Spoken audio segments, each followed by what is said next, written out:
terms Sunnis and Shiites get thrown around a lot when discussing Middle Eastern conflicts. And sometimes it's useful, but most of the time it feels like it's just shorthand for these people hate each other. But with over 1.5 billion Muslims in the world, there's no way they can all be involved in some Hatfields and McCoy-style blood feud. So what's really going on here? Well, first of all, not all Sunnis and Shiites are at war with each other. There are tons of places where they coexist peacefully, like the United Arab Emirates, or Dearborn, Michigan, for example. It's also worth noting that their religions aren't diametrically opposed. In fact, the Sunni-Shiite conflict isn't even really about religion, it's about power. Originally, Muslims were all one group unified under the Prophet Muhammad. Then, in the year 632, Muhammad died, and Muslims split off into two separate groups. The Sunnis wanted Muhammad's successor to be chosen by his community of followers, while the Shiites wanted the leadership to stay within the Prophet's family. The Sunnis were in the majority, so they chose their new leader to be the Caliph, which is basically the head of state.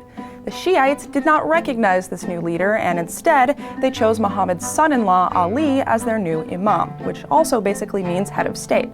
That was the main source of divide, and from there, things really only got worse. Early on, most of the Shiite imams met violent ends at the hands of the stronger Sunni caliphs, including Imam Ali's son, Hussein, whose beheading is still considered a major holiday for Shiite Muslims. Today, there are numerous Sunni and Shiite militant groups, terrorist organizations, and oppressive governments. Being Sunni or Shiite doesn't necessarily make you a member or even a supporter of those groups, but they're still divided up that way. In fact, every nation with Sunni-Shiite conflicts has large militant groups on both sides, and they all have a history of oppressing one another depending on who's currently in power. Iraq, for example, was run by an oppressive Shiite regime before Saddam, then an oppressive Sunni regime under Saddam, followed by an oppressive Shiite regime once again after Saddam left power. Now the oppressive Sunni militant group ISIS is threatening to take over huge parts of the country. So you can see that the Sunni-Shiite conflicts are more about power, politics, and retribution than actual religion.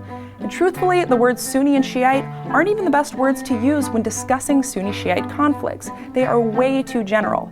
If you're talking about militant jihadists or terrorist networks, but what you really mean is ISIS or Al-Qaeda, just say ISIS or Al-Qaeda. Otherwise, you're including billions of people who aren't even involved and most likely don't share the beliefs of those fringe organizations. If you'd like to learn more interesting information about the world, click now to see our video about the lethal injection debate and why it should matter to all of us. And remember, we'll be putting out new episodes 5 days a week, so click now to keep watching and please subscribe.